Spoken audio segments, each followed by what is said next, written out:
Like countless others, I've fallen for the SMART goals gospel, only to have the dopamine effect wear off a week later and wonder why I had no stickability. Turns out the missing element was a system I learned as product marketing manager at Google that helped me accomplish more in 2 years than across my entire 20s. I know firsthand how disheartening it is to see the same stale goals in your notes app year after year. So in this video, I'll share a system that will help you actually stick with and achieve your goals. I made it easy for you to get started by linking a Notion template version so you can follow along and build your own tailored system. Before we talk about systems, we have to understand why goal setting alone isn't enough. The fitness app Strava analyzed over 800 million users and identified what they call Quitter's Day, the day when the new year, new me mindset wears off and the reality of the effort required sets in. Can you guess what day it was? The second Friday in January. That's 9 days in 2026. They also found that 43% give up by the end of January. I used to fall in this camp too. I'd be checked out by February and have no recollection of my resolutions by the summer. But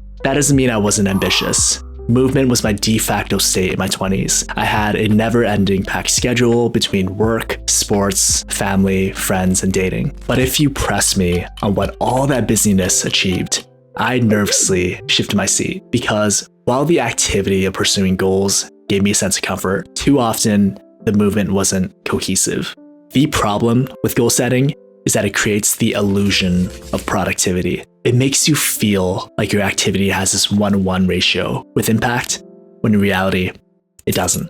When we set goals, we fall into 3 traps. We either set the goal too low. For example, I'd say I want to save 10% of my income per month. I would blow past the goal, but feel like I had low standards and miss my true potential. Or I'd set the goal too high. I want to read 50 books in 1 year. I would keep missing it and feel demoralized year after year. In the best case scenario, I would set the goal with the right precision, achieve 12% body fat by the summer. I'd hit the goal, I'd get a temporary injection of dopamine, but I wouldn't sustain that change in my life.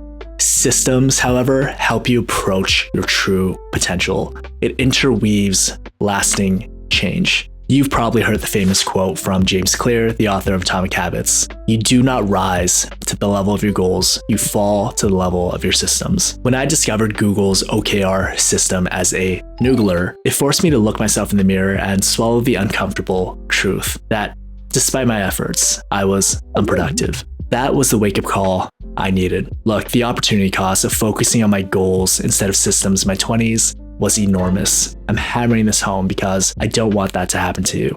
Now I'm convinced that goal setting alone is not only not enough, it can often be unproductive, exhausting, and even lead you astray for years on end unless you add the missing ingredient to the Krabby Patty formula: systems. So what is the OKR system? It's not a Cardi B sound effect, but OKRs stand for objectives and key results. While it is a goal setting framework, it has an inherent system attached that helps you clarify your goals, map the milestones in AIs, and measure the results along the way. According to John Doerr, who was an early investor in Google and venture capitalist, OKRs are the scaffolding for Google's signature home runs, including 7 products with 1 billion or more users apiece, now up to 9 with the inclusion of Drive and Photos. By the way, Doerr is the most suitable name for the productivity space ever.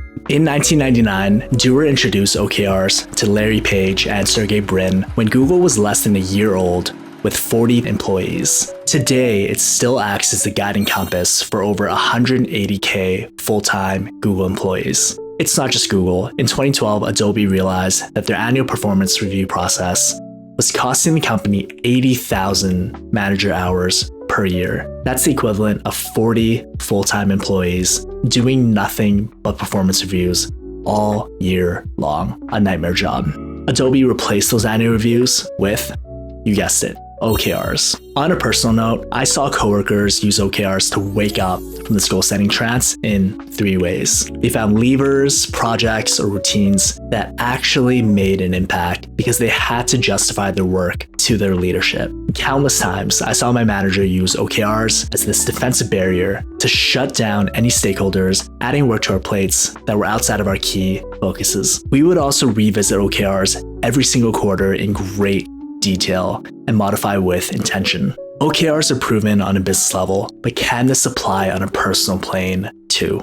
Totally. OKRs will give your personal life a sense of direction while prioritizing what matters. It will enforce measurement with a built-in cadence to revisit goals in a meaningful way, and it centers you on appropriately audacious goals with corresponding milestones and action items. This is going to sound corny, but when I first set up my personal OKRs, a rush came over me. I felt like Commander Erwin from Attack on Titan because for the first time in my life, I had a strategic master plan. And when I received that calendar notification ding to revisit my OKRs, it scared me a little. I felt truly accountable to my goals, and for the first time, I was CEO of Moely Inc. And this Jay-Z quote resonated with me more than ever. Since adopting the OKR system for my personal life 2 years ago, all my personal dimensions have evolved, from my health to my finances to relationships. So here's how it works. Objectives are the why, the destination. Where do I want to go is the question. An objective describes your mission or intent, and it sets a clear trajectory. For example, an objective might be, I want to have consistent energy throughout the day. Key results are the how, the vehicle. How do I know if I'm getting there is the question. Key results are measurable outcomes that help determine whether or not you've accomplished your objective. For example, a key result might be, I want to make 5 new friends with common interests. Part of what makes OKRs so powerful are the concept of layers. So often we stop at the objectives stage and our goals look one-dimensional. I want to lose weight by wedding season. I want to retire by 55 years old. With OKRs, each layer ladders up to the next. So you start with the overarching broad mission, and you move down the spectrum of specificity until you have clear action items. So your objective might be, I want to build a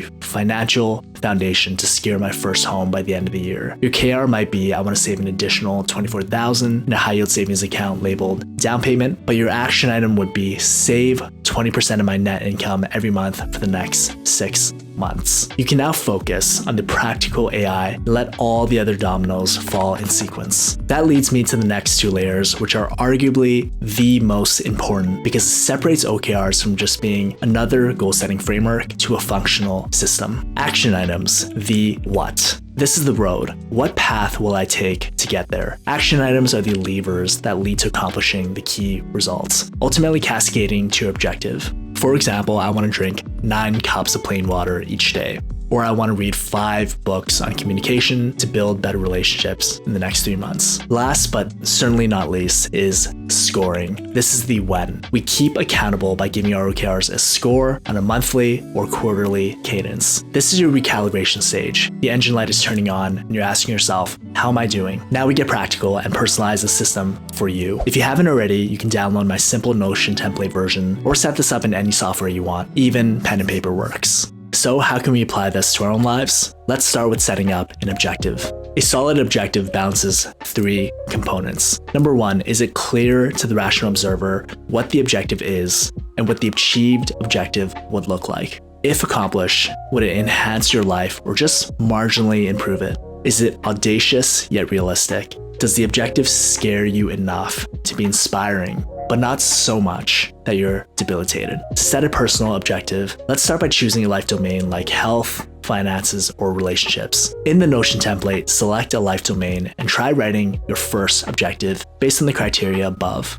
For example, just before I turned 30, I set this objective in the recreation/fitness dimension. Engineer a strong, flexible, and resilient body to start and sustain acrobatics in my 30s. Eclectic, I know. To the rational observer, they're able to look at my physique and mobility and have a sense of whether I'm spry enough to land, say, a backflip. This was meaningful to me because acrobatics makes me feel like the anime heroes I watch. Plus, I've been dreaming about landing my first aerial, and I was tired of watching these how-to reels on my phone. I knew it was going to be a stretch, pun intended, but I was excited about modifying my exercise, nutrition, and sleep habits. Why not adopt this new health habit to reach a fun athletic goal? Moving on to key results. Here's the anatomy of key result. Another John Dewar quote, effective KRs are specific and time-bound, aggressive yet realistic. Most of all, they are measurable and verifiable. And finally, it ladders up to your next objective. It ensures your efforts are fueling your dreams rather than being wasted on side quests that don't necessarily matter. From my last example, my key results look like this. Achieve a 1-1 strength ratio between my left and right thighs in a single leg balance squat. Average 7.5 hours plus of sleep per night, tracked via a wearable tech. Back when I used to play soccer, I remember my coach giving this fiery speech to pump us up. He would ask, "What's our objective?" And our team would shout back, "To win." I would know my individual role to lock down the winger and support counterattacks. But at the end of the game, how did I know if I was doing my job right? OKRs would have answered that question for me. For example, only allow 3 crosses or less, with no goals from the left winger. Gap bridged, right? Here are some other examples you can review and get inspired by. Feel free to pause the video if you'd like to take a deeper look. In your Notion template, try your hand at a few under the column Key Results. Or if you need inspiration, use the prompts I pre-populated in the toggle at the bottom of your template. Next up, for leading indicators, you'll notice an extra column. This is an optional field to add an additional layer to your measurement if you'd like to drill down deeper on how you're performing. Let's pause here for a second. I can't emphasize this enough. These next 2 sections are what take OKRs from being just another boring corporate goal setting exercise to game-changing. This is where we attach systems to our goals. So getting into action items, we find our levers. These are the practical steps that will help you actually reach your KRs, which ultimately ladder to your overarching objectives. Going back to my previous example, my action items were: complete a 12-week prehab conditioning set by my physio, do 5 consecutive skin the cats for shoulder mobility for 3 times a week, hollow body hold for core strength. Here are some other examples in a handful of life domains. Again, pause to review if you wish. Last but not least, we need a cadence to score your OKRs. It creates a feedback loop, and revisiting your goals breeds awareness of your progress. And that awareness is key to recalibrating and getting back on track. While in the scoring phase, you can adjust your OKRs since life happens. You can soften your targets or make them more aggressive if need be. Last time I scored my personal OKRs, it uncovered how poorly I've been sleeping lately. It nudged me to look at my aura metrics, and I discovered that deep sleep made all the difference for my energy. I added a new KR and corresponding action item to get 1.5 hours of deep sleep per night by eating dinner before 7 p.m. and exercising earlier in the day. There are 3 steps to scoring your OKRs. Rank your score based on the scoring system and definitions provided in Notion. The template should populate a monthly task automatically to rank your KRs. You can adjust the cadence by clicking the drop down on the template and changing the frequency. Put down your notes based on the questions provided in the scoring template. Modify your KRs, leading indicators, and AIs if need be. Bonus tip: at the bottom of the template, I've added some prompts you can use with Notion's AI agent to help you craft and refine your OKRs if you need inspiration. In one of my favorite animes, Demon Slayer, there is a villain that has the ability to put you to sleep and give you your greatest desires in your dream, only to murder you. To me, that's kind of like goal setting, dream doping to avoid real productivity if not done right. But this system should help you wake up from the illusion of productivity. OKRs help me with cloud to ground thinking. It supports with the mental navigation of thinking from a big picture lens while drilling down to the details. It took my life from this autopilot NPC mode to being handed the controller to actually be the player. Share your top OKRs in the comments below. Happy leveling.